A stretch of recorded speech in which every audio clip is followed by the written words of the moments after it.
I just returned from Cuba and it's just an amazing experience. Some of you saw the videos I did there, the interviews I did with some Cubans, and the photos. Yes, I did some photos.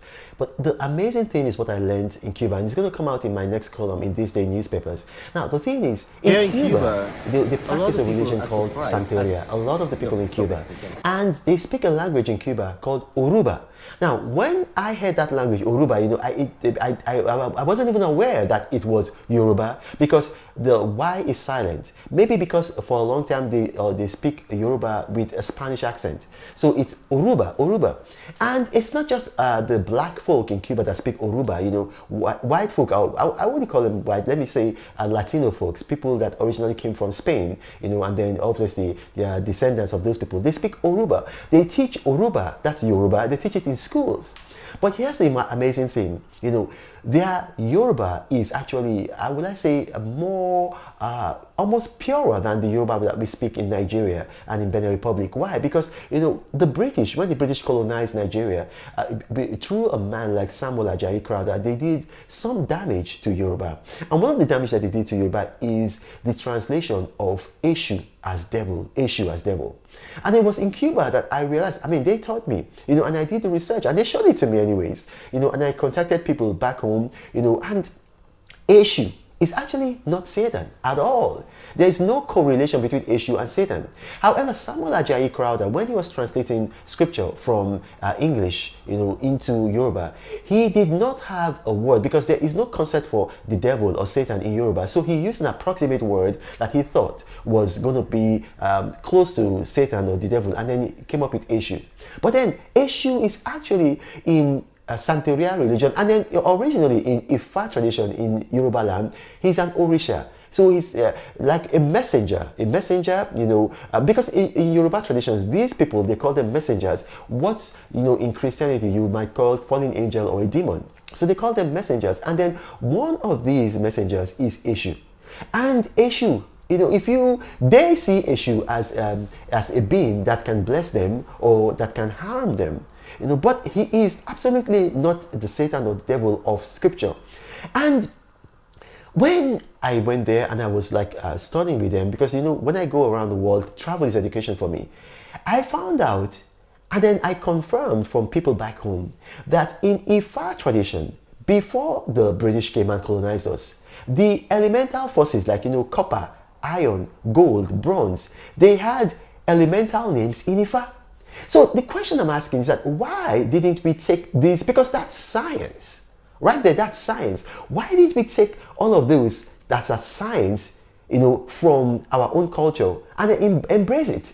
Because if you look at it, in 1869, Dmitri, the guy in Russia, he came up with the periodic tables. Now, before the periodic tables existed, the Yoruba had their own periodic tables in Ifa tradition.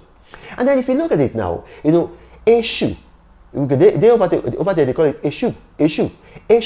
The full name is Ojuelegba. I never knew this at all, And then I called back home and they said, people who are students of Ifa up to in University of Ife, and they said, well, it's actually true, it's Ojuelegba. And then in Cuba, they told me, look, there is a portal in your country, in Nigeria, in Lagos. It's called Ojuelegba. That is a portal for Eshu. And I was surprised. What does Ojuelegba have to do? He said, no, the name is not Elegba, it's Ojuelegba. I said, okay, but how does that connect to Ojuelegba? And then he explained to me, Ojubo in Yoruba is actually an altar, what some people would call a shrine. And then the name of that place is actually Ojubo Esu. Ojubo Esu, which Esu is like the son name of Eshu, Ojubo Esu. And so, when the British came, they shortened the name from Ojubo Esu, which is Eshu Elegba's altar or shrine of Eshu Elegba, to Ojuelegba. And they told me the place is still there. So I sent my personal assistant, go there. And then the picture, and you're going to see it. This is the picture of the place. The place still exists. It's there. And then people back home, we don't even know it. But these people in Cuba, they know it. Do you know they speak Yoruba? They use Yoruba to teach in schools. They teach black children, white children. They use Yoruba to teach them. And so we need to be able to form associations with our people in Cuba, because these people, you know, a lot of things that were lost to us because of the break in our culture through colonization. These people, because they are descendants of slaves who went to Cuba before Nigeria was colonized, you know, they were taken from Nigeria by the Portuguese. And so they went maybe sometimes in the 15th, 16th, 17th century. They have a purer form of Yoruba. You know, when they were explaining everything to me, like they were saying, like in their religion, for instance, now Eshu is an Orisha of Santeria.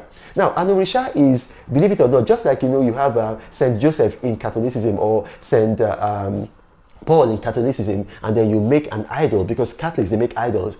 The same thing with Santeria. They have an Orisha that is like Saint Orisha Eshu. So then they make a statue of Eshu. So I was telling them, no, but this is wrong. This is idolatry. And they told me, okay, in the Catholic Church, when they make idols of their saints, is it idolatry? I said, well, in my mind, I don't want to offend Catholics, so I'm not going to say, okay, good. Then you have to accept our own too. And I began to think about it. And they told me, okay, even if you do not want to accept this because you think it's idolatry, what about the fact that in our culture that we brought from Africa, we had names for copper, for gold, for bronze. We had names for all the ores. We had names before these Europeans, because it was in 1869 that the Europeans invented the periodic table. We had it before them. That is our science. Why didn't you people back at home imbibe that? Why aren't you teaching it in your schools, in your primary schools, in your secondary schools, in your universities? And I was looking at them, I said, what? I said, yeah, this is from Oruba culture. I said, it is Yoruba. They told me, shut up. It's not, you know, and you know, like they do it in a friendly way. But they told me, no, it's not Yoruba. It is Oruba. I said, okay, well, I agree with you. But then I began thinking about it. There are so many things. For instance, you see, Nigerian parents, you know, I see a lot of them, they buy clothes for their children with Thor. You know, like in Marvel comics, you know, they make movies in Hollywood about Thor, you know, the being with the axe, with the hammer rather. They make movies about Zeus, they make movies about Apollo, and then they buy those clothes for their children, they buy the comics, they buy the merchandise. How are those things better than this issue? How are those things better than this issue? I'm a child of God. I'm a believer. I'm a pastor. I believe in the God of Abraham, the God of Isaac, and the God of Jacob. I believe that the only way to him is through his son, Yeshua HaMashiach, whom some people call Jesus Christ. But then I know that in my culture that there are aspects which are not evil. Now, the aspects which are, well, let's say fetish, yeah, we can get rid of that. But the aspects which are not evil, we can keep it. If we had names for gold, for iron, for bronze, for ore, for, you know, like zinc, for kaolin in our own tradition, why aren't we learning that? Why? There are things in Ifa, divination. Divination is mentioned in scripture multiple times in the New Testament and the Old Testament. Why haven't we studied that? Now, you know, I'll encourage you, read more about this in my column, which is going to come out on Tuesday in this day. But I found a lot about this in Cuba, and it's exciting. This is Reno Mokri. Thank you for watching, and God bless you. But Reno travels all around the world. I hope you get inspired about what you see. Apostle of greatness, Reno is a master. Only one man against the whole world in large. Fighting with the monsters, poverty I can't stand. That's why Reno is